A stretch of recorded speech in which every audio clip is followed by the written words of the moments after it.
It's been a big week for Star Wars news, and there was major announcements today. Let's take a look. Starting with November 18th, Disney World's Galaxy's Edge loses another part of the theme. They had ribbons that you would put on the wishing tree. The ribbons over time would dissolve, and that would mean that your wish would come true. Well, they're complaining that the ribbons aren't dissolving and that too many people want to put ribbons up, so they've taken away the ribbons on the tree. It's a little thing, but it's a detail that people go to Disney World for. Disney's constantly taking away and changing things, and they're having problems. You can see in this article shortly after launch, Disney reported attendance for Galaxy's Edge was significantly lower than expected, and since so many of the promised features have vanished.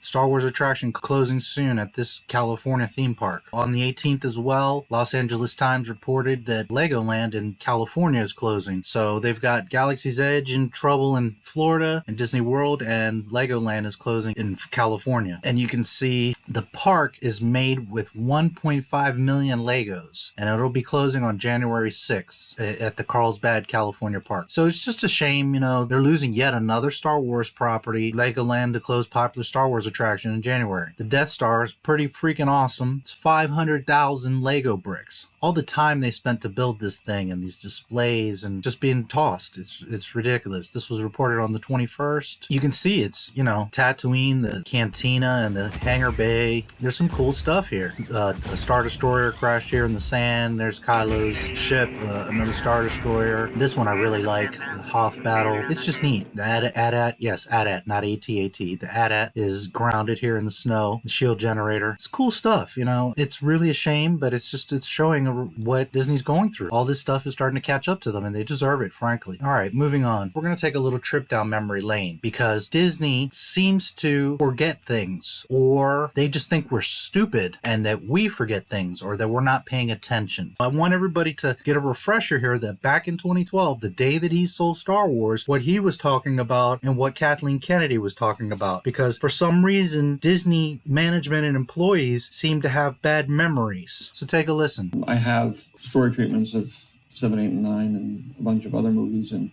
obviously we have hundreds of books and comics and everything you could possibly imagine. So, I sort of moved that treasure trove of stories and various things to Kathy, and I have complete confidence that she's going to take them and make great movies. So 2 important things. He said that he has a treasure trove of content and that he's trusting in Kathleen to respect the franchise and to continue making these movies. The main thing is to protect these characters. Make sure that they still continue to live in the way that you created them, and that the universe of Star Wars continues to grow. Respect the characters. Make sure that it continues to go, to remember where this stuff came from. This is the day that they sold Star Wars, and they're just sucking Georgie in, making him think that his baby's okay, but how quickly they forget. November 19th, 2019, Lucasfilm's Kathleen Kennedy on Rise of Skywalker and the Future of Star Wars. So this is a Rolling Stone interview, and they ask, is this final entry in the trilogy a particularly hard nut to crack? Every one of these movies is a particularly hard nut to crack. There's no source material. We don't have comic books. We don't have 800-page novels. We don't have anything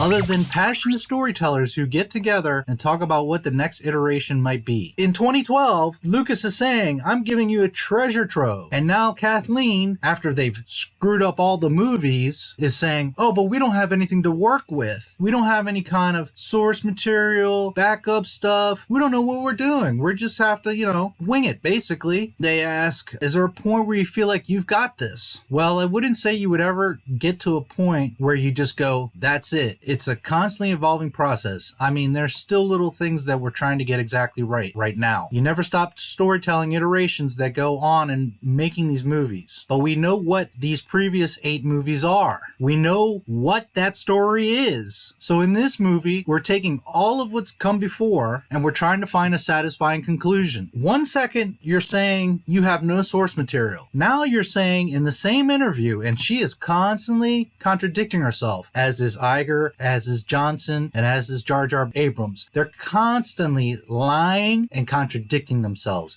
Either that or they just have amazingly terrible memories and they can't remember something from 2 seconds ago. We don't have any source material yet. We have the 8 movies and we know what they're all about. out. But we're going to go ahead and invent a whole new thing. Then she has the nerve to say, I love that we have these amazing, passionate fans who care so much. And I know sometimes they may think we don't listen, but we do. And I thought it was fantastic that people got that engaged. Well, we know that you see the stuff, but do you listen? No, obviously not, because there's the Solo movie, there's The Force Awakens, there's The Last Jedi, and unfortunately, we're about to get The Rise of Skywalker. You obviously aren't listening. Obviously. It showed me and everybody else how much they care. Like, you didn't know this. This is a 42-year biggest franchise in movie history, and you didn't know that people cared, that we kept it going 42 years. And that's important for all of us that are doing this. We really look at them as the custodians of the story as much as we are. We look at it as kind of a partnership. Well, in a partnership, you collaborate, you debate, you talk, you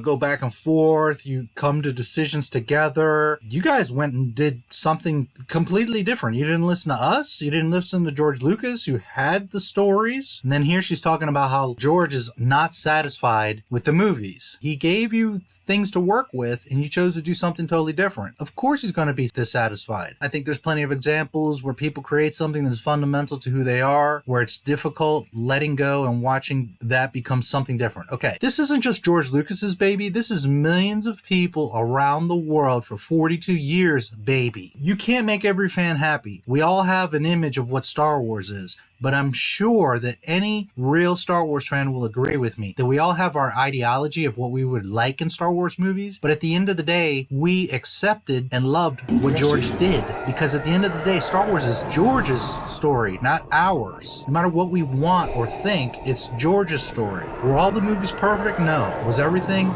amazing and great? No. But we love those films because George made them. He knew what he was doing. It was his story. So I think initially that was difficult for George. I don't think he anticipated how hard that would be, and JJ came into it with such enthusiasm and frankly reverence for Star Wars and for George, and had to find what was personal for him. Every director has to put their mark, blah blah blah. Okay, you put your own little mark on things, but that doesn't mean you just go away from the entire story and create something different. And here she's going on about Rian, how he did such a great job and he was so brave and bold and what a great movie he made and blah blah blah, and he destroyed the entire franchise more than it already was. Force Awakens was a mess, but at least it had some hope. And then it finishes off where do you think there's a universe where George could be lured back for some kind of one-off or just to do anything? And she words it like, no, I'm sure he would, and he's not interested. He's busy with his museum and his kid and all that. And that's not the case. George has said from the beginning, I'm here to consult, I'm here to help. It's my stories. I'm happy to be a part of it. He doesn't want to be involved in it every day like he was. He doesn't want to do the heavy lifting, but he's more than happy to be a part of it. And this is what's really annoying about all of them is they throw this smoke screen up like, nah, George doesn't want to be involved, so that's why we just did our own thing. No, what you did is you lied to him, said you were going to use his stuff and have him involved, and then you went off and said, no, we're going to do whatever we want. Iger had an interview recently, and he said that, we decided to take our own path and do what we wanted to do. So Kathleen, don't feed us that Lucas isn't interested, because that's not the case. He appreciates the filmmaking, that I know, and he so appreciates, for instance, what ILM, Industrial Light and Magic, Lucasfilm's visual effects arm, has done in the work of these movies. I mean, that's a company he created. Well, yes, naturally. Lucas is a filmmaker. He loves the process of filmmaking. He obviously loves Star Wars. But that doesn't mean he's happy with your films or appreciates them. He just appreciates filmmaking in general. And yes, ILM, he created it. So he is proud of what ILM's doing. He also stated that you guys aren't pushing anything. You're not doing anything new. You're not doing anything exciting. That the movies aren't good. He just doesn't like your story, but he appreciates the movies. No, he said clearly he does not like these movies. You see how she twists it? Like, well, but he loves the process. We know we're on the right path. There's a lot more news, but this morning, Jar Jar Abrams went on Good Morning America, and he revealed some very interesting things. Let's begin with his first statement. Well, I was 11 years old. It was in a magazine, and I remember seeing the words and saying aloud, Star Wars. He's saying how since he was a child, how much he loves Star Wars and how it's such a big deal to him. Well, let's see about that. J.J. Abrams won't direct Star Wars Episode 7 either. Look, Star Wars is one of my favorite movies of all time. I frankly almost feel that, in a weird way, the opportunity for whoever it is to direct that movie, it comes with the burden of being that kind of iconic movie and series. I was never a big Star Trek fan growing up. So for me, working on Star Trek didn't have any of that, almost fatal sacrilege. And so I am looking forward more than anyone to the next iterations of Star Wars, but I believe I will be going as a paying moviegoer. He's double dissing here. First, he's saying, well, I don't want to be involved in Star Wars because it's too much for me. I love it too much. I'm too close to it. Then he's saying, well, Star Trek is kind of a joke to me. I never took it seriously, so I'm not invested in it, and that's why I did the movies. Yet you're in a contract and have obligations to Star Trek. So to the Star Trek fans, it's like, I was just playing around. I just made a movie. I don't care about Star Trek. We're all different. But me personally, from the beginning, having the guy that's working on Star Trek movies come to Star Wars is sacrilege. So I'd never, ever in a million years would have brought Jar Jar Abrams to Star Wars. But everybody got all excited. Oh, he did a great job on Star Trek. Well, Star Trek ain't Star Wars. It's that simple. Anyways, he's sitting here saying, I don't even care about Star Trek, and I did those movies. So how much is he going to care about Star Wars? He's basically saying that because I'm distant from Star Trek, it was easy for me to have perspective and make a good film. But because I'm close to Star Wars, it's hard for me to do it right. Well, that's just the opposite. That's who you should have brought on as real fans, people that actually know and love these movies. And I'm going to show you that Jar Jar and the rest of the Mickey Mouse Club have no clue what Star Wars is. And Favreau has for years, since back then in 2012, been saying, I want to do the Star Wars movies. In several articles, he was saying how he loves them, appreciates them, he had worked with George,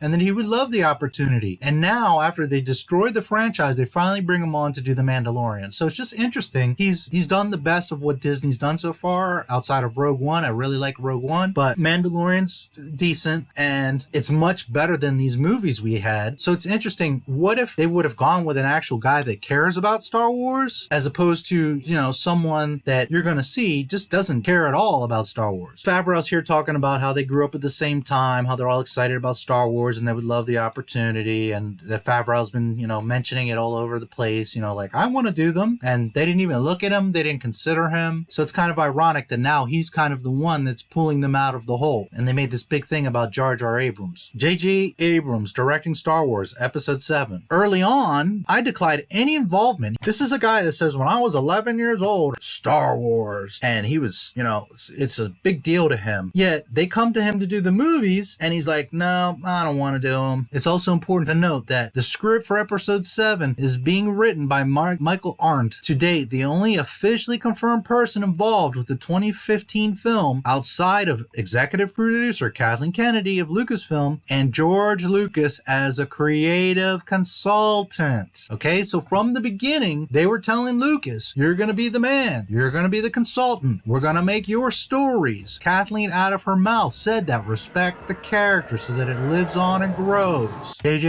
Abrams is directing Star Wars Episode 7. There were the very early conversations, and I quickly said that because of my loyalty to Star Trek, 2 minutes ago, you're saying you don't care about Star Trek. Now you've got loyalty to Star Trek. And also, just being a fan, I wouldn't even want to be involved in the next version of those things. I declined any involvement very early on. I'd rather be in the audience not knowing what was coming. As you can see, article to article, interview to interview, these guys are flip-flopping. 1 minute he doesn't want to have anything to do with it. The next minute he loves Star Wars. He's a huge fan. JJ discusses George Lucas's criticism of The Force Awakens. I only wanted to do well by him. Well, maybe if you listened to him and made his movie. Abrams goes on to say that he and Lucas talked through a ton of different ideas and stories when working on The Force Awakens. Star Wars sequels, George Lucas constantly talking to J.J. Abrams. Jet Lucas reveals that his father, George, was very torn over decision to sell rights to franchise despite having hand-picked replacement director J.J. Abrams. The younger Lucas pointed out that George remains a creative consultant in the wake of Disney's $4.05 billion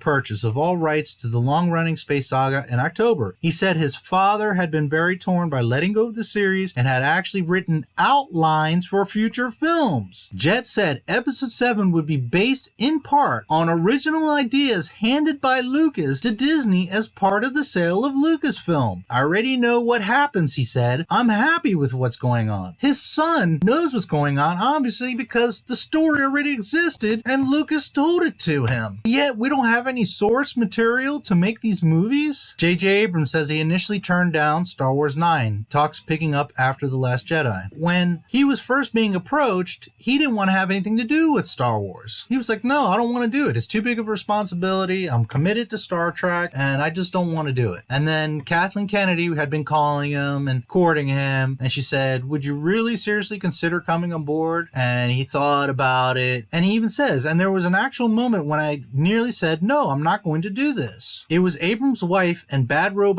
co-CEO Katie McGrath who convinced him he should return. To ask to have that happen again, I felt a little bit like I was playing with fire. Like, why go back? We managed to make it work. What the hell am I thinking? And there was a moment when I literally said no. And Katie said, you should do this. I can't find the article, but back then I was reading about all this because I was very nervous about Disney getting Star Wars. And just for what it's worth, I don't want anyone to have Star Wars but Lucas. But I was the first person to say that if anybody could pull it off, if anyone has the creativity, the resources, the studios, the movie magic that would be able to do Star Wars justice, is Disney. I felt I'm so sad that he sold it, but if he had to sell it or wanted to sell it, at least he sold it to the one organization that could pull it off, that perhaps would respect the story, having culture of their own. They have a vault of their own, and they have so many things that they would cherish. I said, okay, well, if anybody's got to take Star Wars, at least Disney could do it. While I was very nervous, like I know a lot of people were, on the same token, I said, okay, well, it's Disney. I'll give them a chance. At least I feel okay with it. I can't find the original article from when I read back then, and I think it was in a magazine.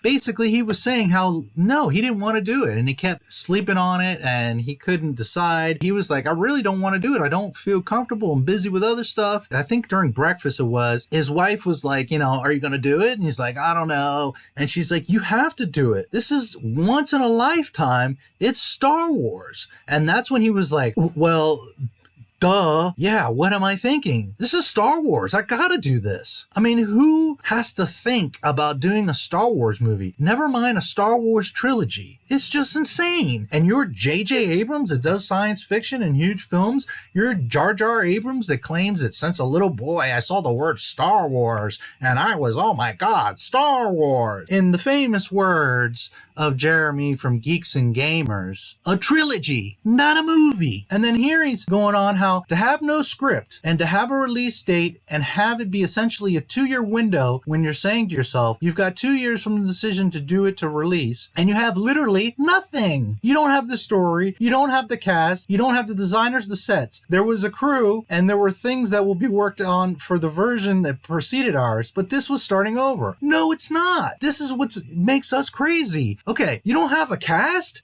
Mark Hamill, of everybody, he'll tell you the story. It's all over the YouTube. We thought Lucas was going to do it. This is why we signed these contracts. Next thing you know, we're doing Disney movies. You had the cast. Everybody was alive. You had Leia. Lucas gave you a treasure trove of content. It's a story about a farm boy in Nebraska and not on Tatooine. It was originally designed to be a modern fairy tale. About good and evil, and what prevails and what doesn't prevail. You had a story, you had a cast, you own ILM. So what are you talking about? You don't have a crew or designers or sets. All you have to do is pick up the phone. If Disney's not capable of coming up with designers and sets, well, then we're in big trouble. But outside of that, pick up the phone and be like, yo, George, who did you use for costumes? Who did the makeup? Who did lighting? I need your people. And he'd be like, dude, you own the franchise. Call this. Here's my speed dial. Call these people. What do you mean you don't have anything? It's ridiculous. He's going on how don't know what to do, and I've only got 2 years to make it. I mean, seriously, movies are made in like months now. You're with Disney with an unlimited budget, stories that are already fleshed out. You've got all the characters. You got everything, and in the 2 years, you're feeling under pressure to make Star Wars. What's really going on here? He doesn't give a damn. That's what's going on. Last year, J.J. Abrams said he was done directing Star Wars films. He was was wrong. This is when he was coming back. He, again, after The Force Awakens, was like, I'm out, I'm done, I don't want to do this anymore. And they had to convince him a second time to now do The Rise of Skywalker. This is a guy that claims he loves Star Wars. Abrams, of course, was responsible for bringing back the franchise back to life in 2015 with Star Wars The Force Awakens. After that film, he said he had no plans to helm another one. He didn't want to have anything to do with Star Wars. And there's a million people out here that would love to direct, film, be a consultant, writer, whatever. Real fans that love the franchise and know the entire canon, the expanded universe, understand the story. I don't have all the details. I would have to consult Lucas. But right now, if Disney came to me and said, hey, let's make a Star Wars movie, I'd be like, all right, this. I don't even need to look in the books because I know this stuff for 42 years. And you're saying that you're a Star Wars fan and you don't want to even do the movies? It's absolutely insane. In the Good Morning America interview from this morning, here he mentions Leia. Carrie Fisher, how it was bittersweet refilming this final episode without her, but you did find an ingenious way to work her into the film. Well, it was impossible for us to figure out how to tell the end of the Skywalker saga without Leia. She's such an important character. And Carrie, whom I loved, we needed to have her in the movie somehow. And we realized there were probably 5 or 6 scenes that we'd never used from The Force Awakens. And we went back and looked at the footage and realized we could tell the story. We could create scenes with her. I don't know where but you we did it get in a your really interesting way where delusions, we laser brain. used her footage, and then everything we did in the scene was built around, written around, lit around what we had of her. If you remember, Kathleen's like, well, we don't have any direction, we don't have any content, we're just creating stories. JJ saying the same thing, we don't have a script. So it's very clear that they're just winging it because they don't even give a damn about Star Wars. They're just going along and doing whatever, winging it. You had Princess Leia there. All you have is 5 scenes. Why weren't you filming a ton of stuff? Why weren't you getting a bunch of stuff for the trilogy to intertwine? Why? Because none of this is planned. They didn't write a story. The Force Awakens is totally incoherent story. Last Jedi's even worse. And those are 2 separate films. They don't even intertwine. It's just a whole train wreck. Dumpster on fire. Everything with these films has been just pieced together. They're refilming stuff. They're adding the Emperor in. Just restyling it. This whole thing is just patched together. No story, no outline. Instead of just using what Lucas had, he had an entire outline of what's supposed to happen. They're just making all this stuff up as they go. And now he's saying, how we're just building stuff around Leia because she was so important. Well, if she was so important, why do you only have 5 scenes from The Force Awakens? Why don't you have like hours of film of Leia Organa? There's rumor that she was supposed to be the last Skywalker. Why is there only 5 scenes? Why? Because you guys are a clusterfuck pretending to make Star Wars movies. Everything you read from Kathleen, Jar Jar in particular, but also Rhiann and Bob Iger, it just shows you that they didn't plan. They're just going about it and trying to patch holes the whole time. They were filming in October. They show how out of touch Disney is. How much should everybody know about the end while you were filming? Well, the actors knew. I mean, it was the security is insane. I mean, the company, they were really The security is insane. I don't like this. nervous about anything getting out. And so, they had only a handful of scripts and they were printed on crazy uncopyable paper. And it was, and then one of our actors, and I'm not going to say which one, I want to, but I won't, left it under their bed. And it was found by someone who was cleaning their place.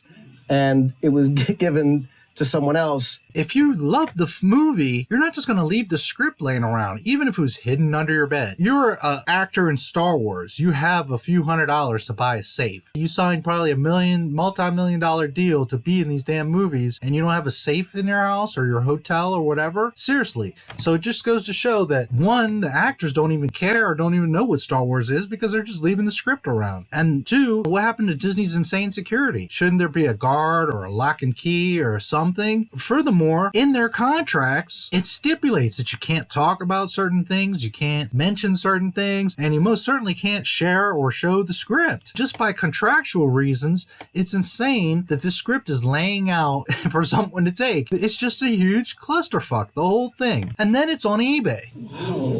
And someone at the company said, there's a script that looks like it's a legit script that's for sale on eBay.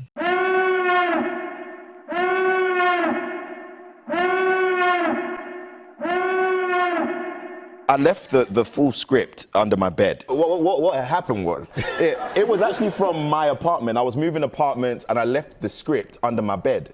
I was just like, you know what, I'm gonna leave it under my bed. When I wake up in the morning, I'll take it and then move. The script just it just stayed there. Yeah. And then a few like weeks after, you know, this cleaner comes in, finds this script, and then puts it on eBay.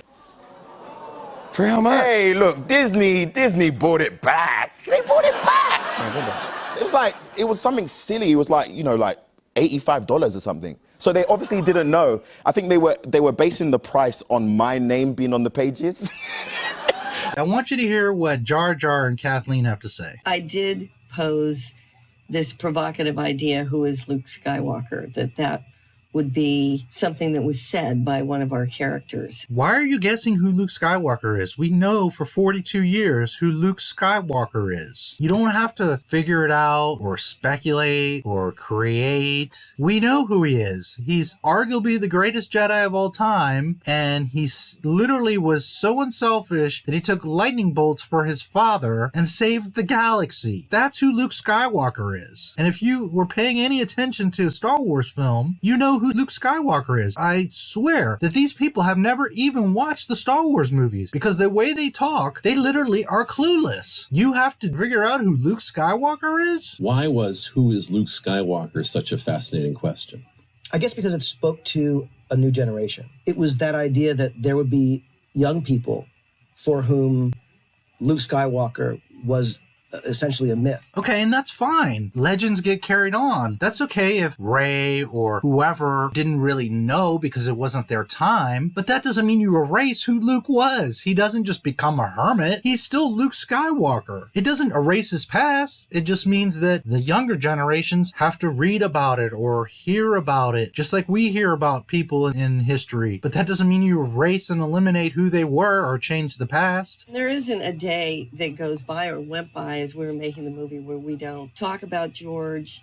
You know, it is. You laugh at him, you make snide remarks, because you certainly aren't consulting him, because if you were, you wouldn't be so damn lost or need to wonder who Luke Skywalker is. It's the standard, what would George do? Well, gee, I don't know. How about it's 2019? I know this is very avant-garde. This is a very risky thing to do, but you could pick up a cell phone and you could hit the button that you probably have him on speed dial and call him and say, hey, George, we're in the studio. We kind of don't know where to go with this or what to do next or how to develop this character. Can you help us out? Can you talk to us, tell us? Can you send over a script? Can you stop by the studio? We've got like 50 private jets. We'll send over a private jet and you'll be out here tomorrow and we'll do some filming. Why don't you come hang out with us for 3 days in the studio and get us back on track? How about that, Kathleen? Has it occurred to you to pick up the cell phone or a fax or send him an email and say, George, we need your help. You're the creator. We don't know where to go or what to do. Rather than speculating what George would think, why don't you ask him? They're totally lost. They can't communicate with Lucas for whatever reason. Well, because they don't want him to be involved, obviously, but they're playing the victims here because they don't want to take responsibility and just say, hey guys, we screwed up. We realized that we wanted to do some other creative stuff and we really screwed this up. We apologize. Maybe we can like redo the movie or try to fix it. We'll get George involved. Call up Timothy Zahn or somebody. There's plenty of people. Call me. I'll tell you all about Star Wars. Seriously, you guys are lost. You don't have any stories. You don't know what you're doing. We don't have any novels.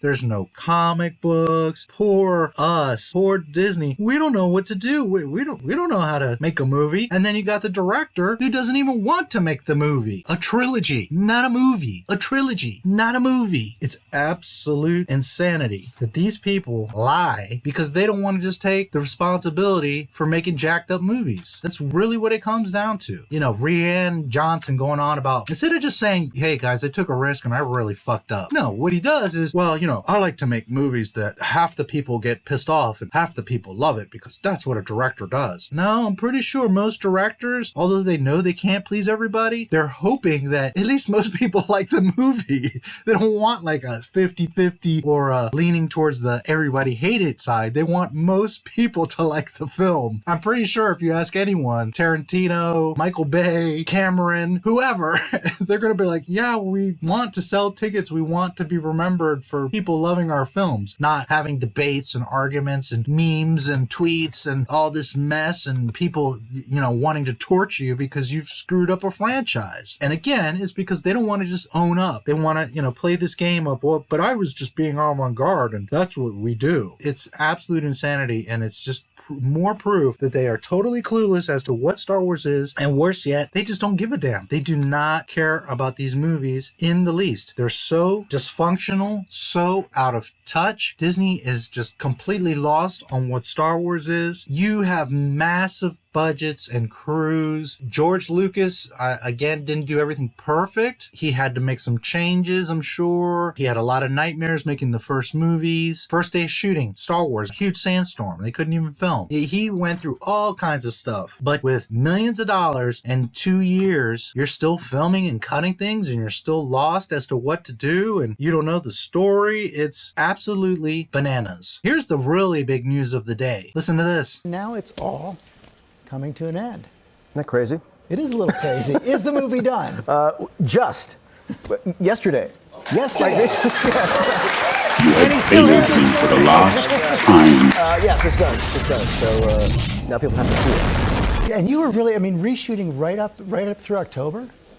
Well, don't say it like that. No, this happened last time as well. We are about 24 days from arguably the biggest movie event in the history of movies. Not because it's Disney or because they've done the movies well, but because it's episode 9 of Star Wars.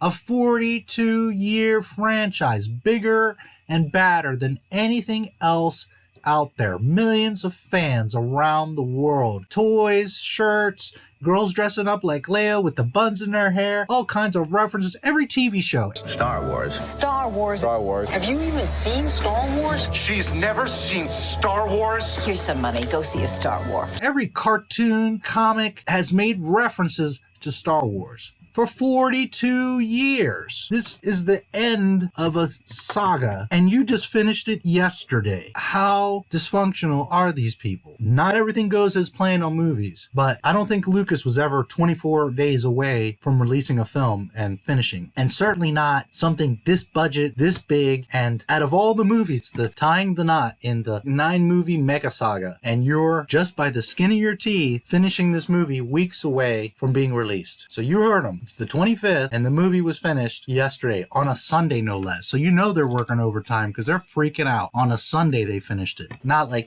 casually 3 months ago on a Tuesday. 24 days on a Sunday. They're working to get Star Wars done. These people know and love these movies? Obviously not. Let's be nice. These poor guys don't have any source material. They don't have anything to work with. No novels, no comics. Well, there's a small problem. There's some of us that have been fans of Star Wars for 42 years and have read the books, have seen all the fan films and cartoons and comic books and toys, and they're counting, I guess, on us just not caring or not paying attention or forgetting. Maybe they think we have bad memories like they do, but I sure don't. List of Star Wars books. I won't even pretend to read this list because it's so insanely long. I'll be here for 15 minutes just reading the list. So I'm going to scroll through it quickly, and you're going to see how they don't have any material to work with. Poor Disney. Poor Kathleen. We don't have anything. We've got nothing. No source material. No 800-page novel. No comic books. We don't have anything except for, hundreds of books from, look at the dates. This is Battle of Yavin. So this is after Battle of Yavin, when the first Death Star was destroyed. Book after book after book, and there's plenty before Battle of Yavin as well, BBY. Book after book after book. This is a very simple, basic idea. And it just goes on and on and on. And you're telling me that you guys didn't have anything to work with? You didn't know what stories to make? You didn't even have to develop anything. It's all here. 42 years. Those are books, folks. Comic books. And this is just Marvel. The Marvel Star Wars series of comic books was the first ever comic series created for the saga. It spanned 107 issues with 3 special annual issues. The series was relatively long running, lasting from 1977 to 1986. It was published by Marvel Comics. The series was such a smash hit for Marvel in an otherwise dismal sales year that many who worked at Marvel in 1977 consider it to have single-handedly saved them from financial ruin. Just Marvel, never mind all the other comic book creators, had over 100 issues, and they were so good and so important that they saved Marvel. And you don't have any source material, Kathleen Kennedy? Well, let's take a look, because the list just goes on and on. I want you guys to notice something.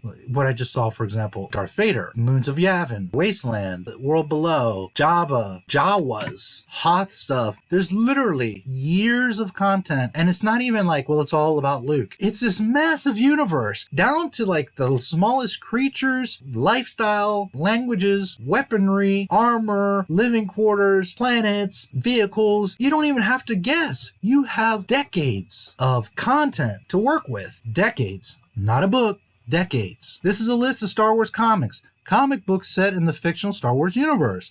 Lucasfilm's now corporate sibling Marvel Comics, which published Star Wars comic books from 1977 to 1986, are once again publishing Star Wars titles that started in 2015. Dark Horse Comics owned the license to publish Star Wars comics from Lucasfilm exclusively from 91 to 2014. Now involving other comic book companies, the list just goes on and on and on, and I'm scrolling fast just to give you a basic idea. I saw Grievous, Ballad of 264, Off the Rail. I mean, there's just all these stories. Weapon of a Jedi, 4-part series, Knights of the Old Republic, Qui-Gon Jinn, Jango Fett, Zam Wessel, Boba Fett. It just goes on and on and on and on and on. They're lazy is what it is. They don't want to actually have to watch the films or read the books and actually educate themselves as to what Star Wars is. It's much easier to just make it up as you go along, and that's what they've been doing. It's very, very clear. Star Wars comics have been produced by various comic book publishers since the debut of the 1977 film. Since the debut, they've been creating material. An eponymous series by Marvel Comics began in 1977 with a 6-issue comic adaptation of the film and ran 170 issues. Blackthorn published released 3-issue run of 3D comics from 87 to 88. Dark Horse published limited series Star Wars Dark Empire, ultimately produced over 100 Star Wars titles until 2014. Just Dark Horse. And again,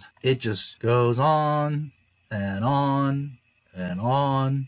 Now, to be fair, these three lists do have some of the same issues, but you get my point here. Vader, Lando, Han, the list just goes on and on and on. We may still have a couple months to go until The Force Awakens, but we're just weeks away from the newest Battlefront games release in November. There have been over 140 Star Wars games over the decades. Just video games they could have gotten canon. There was an awesome Jango Fett game. There was The Force Unleashed with Starkiller. That would have been amazing. He was awesome. There was games for all the movies, Clone Wars, Phantom Menace, Jedi Starfighter, where you could play with your friend and you were both in starfighters helping each other. Those games were amazing. All these amazing stories and characters and ships, over 140 games, just games alone. They could have made 1,000 movies off of. Here's the list of the games. It's over 140. And again, I won't even pretend to show you them because it's just, we'll be here for days. That's how insane and upside down and backwards Kathleen and Disney is.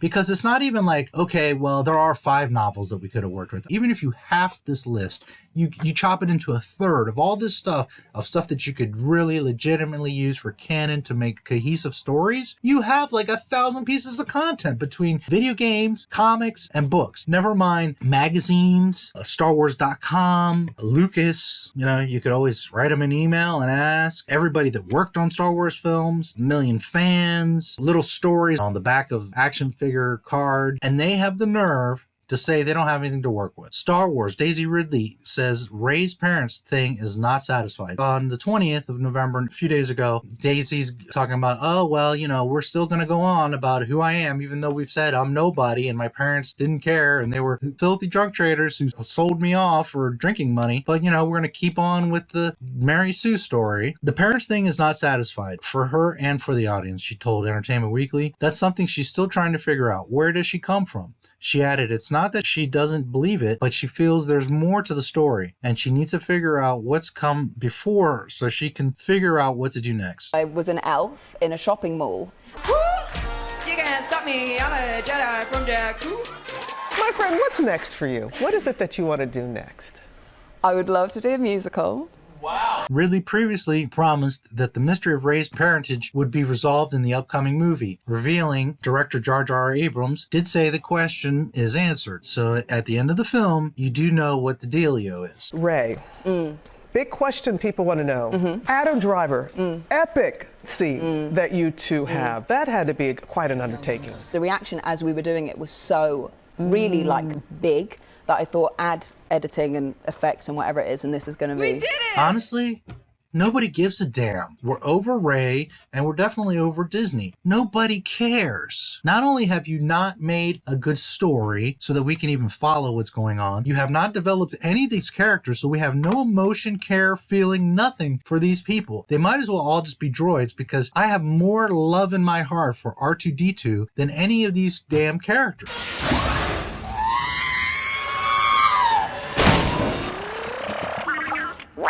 See? No problem.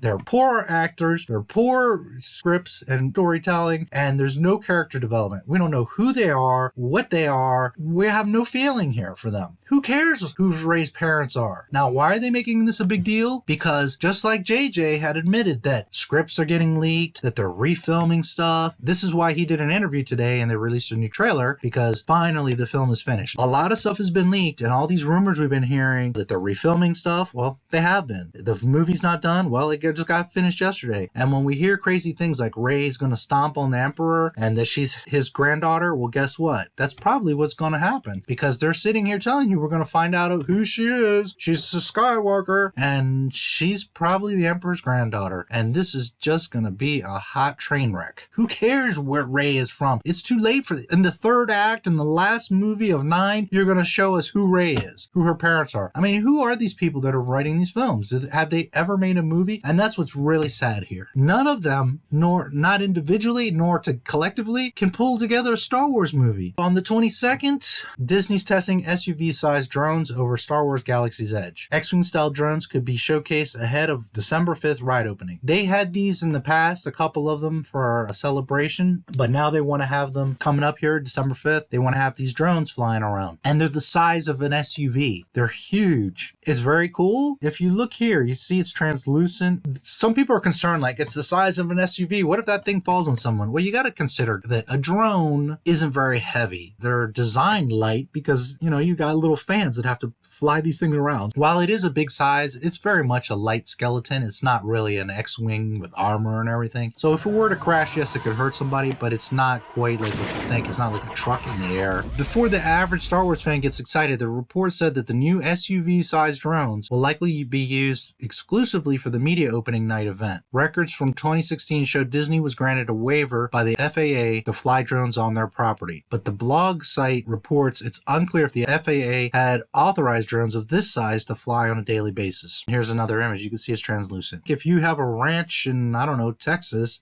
and you're flying a drone over your property, unless you're interfering with airplanes, there's nobody telling you you can't fly your drone or model helicopter or whatever on your property. So it's just silly. Disney World, not Disneyland, but Disney World in Florida is a sovereign state. They bought 27,000 acres. They have their own sewage, police, fire, laws, voting. Disney owns that property. It's a sovereign state that does not function under the U.S. nor Florida Constitution and is not part of the United States. So the FAA has nothing to say about it anyways, as long as it's on their property. If they were flying around Florida, okay, but this is on their property. So I just think it's humorous that the FAA even has anything to say here. In a video that will be coming out in a day or two called Disney Plus, Lies, Problems, Sex, and Fails, I'm going to be doing a deep dive into the dark side of Disney and Disney Plus, their history and things they've done and that they're doing, how they're manipulating history and doing all kinds of things, not just Star Wars, but even their own content. This is irregardless because that's Disney property. They can fly those drones all they want. Could they get a lawsuit because they killed somebody with a drone? Okay, but at the end of the day, these 27,000 acres belong to Walt Disney Company. They have nothing to do with the state of Florida. So the FAA and nobody really can say anything to them. So I just found that interesting. Check out that video and you'll see what I'm talking about. Today was a big day. Really, this week was a big week. There's a lot going on. We're going to be seeing a lot of stuff, obviously, over the following weeks as this final film comes out. Now watch Ray.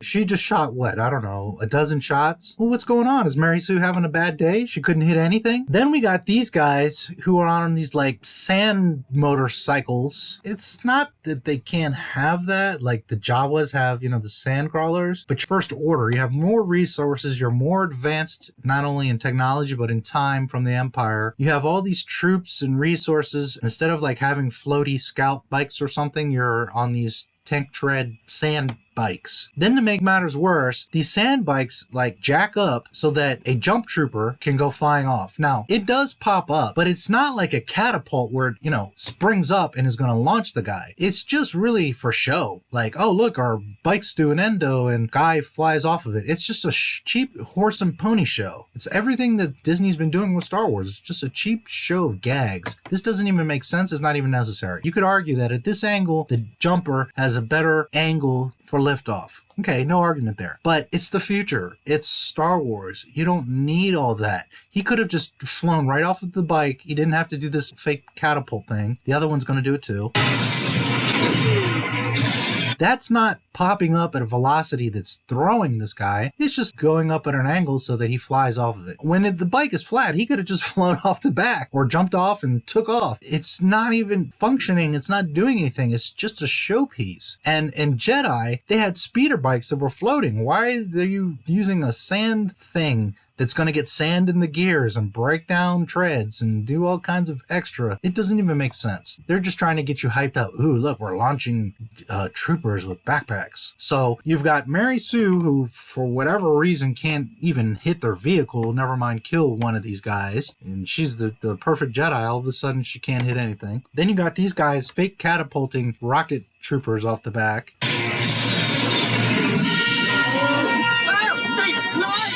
They fly now!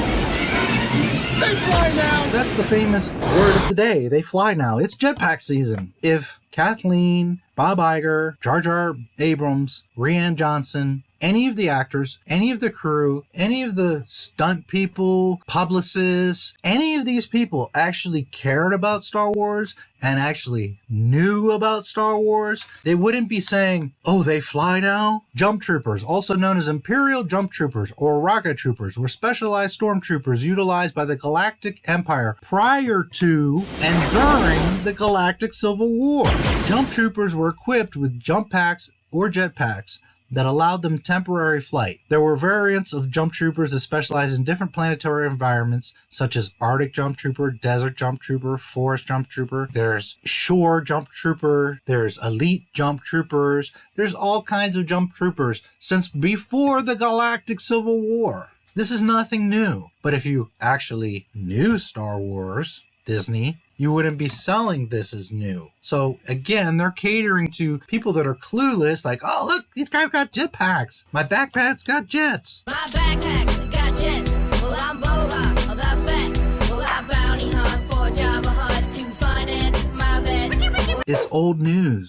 Now, don't get me wrong. The jetpacks are awesome. I'm not hating on the fact that it's jump troopers. On the contrary, it's nice to finally see jump troopers. But they're all like, they fly now? And the worst yet is 3PO is the first one to say it. I could see that Finn and Poe are totally ignorant because they don't know a damn thing about Star Wars. But 3PO that's been around doesn't know what a jump trooper is? Granted, his memory's been wiped at least once, and in this film he gets wiped again, so I don't know if this is before or after the wipe, but 3PO would have at least heard of or seen. Jump troopers aren't a secret. It's not anything new. Pre-Galactic Civil War. The first official of us knowing about bounty hunters, Mandalorians, and jetpacks are Boba Fett, 1980, The Empire Strikes Back. You don't really get a good look at his backpack.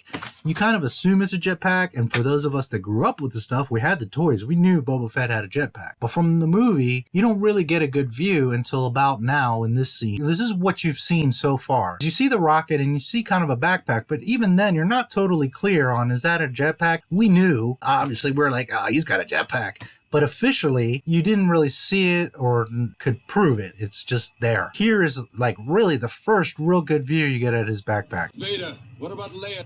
Okay, and there you can start to kind of surmise, oh, okay, that is a jetpack. You know, I'm thinking like 1980 as a kid, and you're watching this the first time. This is the first real view you see, and you're like, oh, yeah, that is a jetpack. Look, there's little jets here. It's not just a rocket or a backpack. That's a jetpack. This is the first time in all of Star Wars that you see a jetpack. Boba Fett. Right here, Return of the Jedi. They're in Tatooine on Jabba's skiff. They're about to execute Han and Luke and everybody. Boba Fett's on the skiff. This is depending on which films you saw first. And did you see the special edition or the originals? I'm going by a kid that saw the movies when they came out. The original films. So in 1983, I was in the movie theater watching the first jetpack flight in Star Wars. This is how it went down.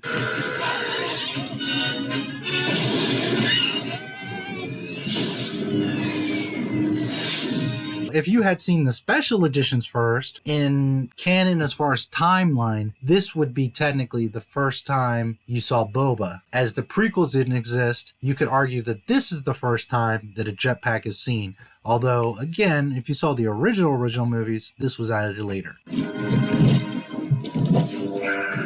If your first experience with Star Wars was the special editions, well then here you get a pretty good view of it. For us that saw the original films, you didn't get a good view until much later. In the prequels, naturally, Jango Fett.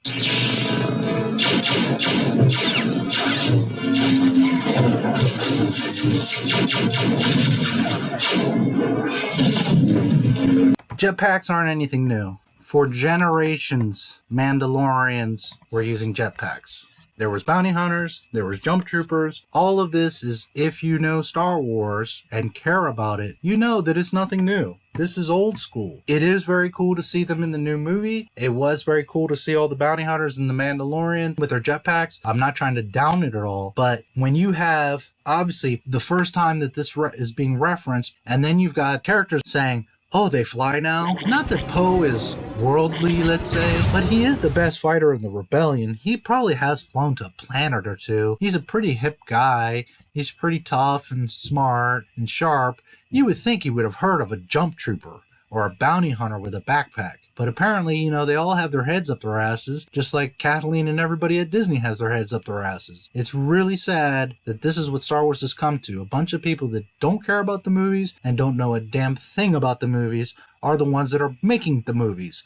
And they could have literally called one of thousands of fans to say, hey, can you tell us what happened in the books? Because we're too lazy to read them. Can you tell us what happened? Ahsoka Tano, Mara Jade, Mandalorians, Ezra, Plagueis. There's stuff that is generations old. Hundreds of magnificent Jedi, vicious Sith, all kinds of stories, lore, ghosts. I mean, just this whole slew of things. Do you have any like standout moments when you're like, oh, the first time you met Harrison Ford or Carrie Fisher or you and Daisy, or what, did anything like, oh, that was a cool day? I think a really cool day was, you know, us being on the new horses that they have in Star Wars. They're like space horses, but they're called Orgbaks, and they're like really big, really, really fast, and we had like a really cool cavalry charge with explosions on a Death Star. We're being force-fed just nonsense because they don't even know the history of what they're making. They don't even know or love the films that they're creating. More than any other film, franchise, story, anything on Earth, they have thousands of hours of content, even audiobooks. There's no excuse other than they don't want to live up to the fact that they screwed up these movies. Why would you totally diminish and kill off Luke Skywalker? Why do you have to end the story of Luke and create Rey? Why didn't you just close the loop of Luke's story? As well as it could have been done, I suppose, was just never something that we wanted to try. It's not Luke's story anymore. I'm just going to break in here and make sure that everybody out there realizes he is so significantly important to this next film.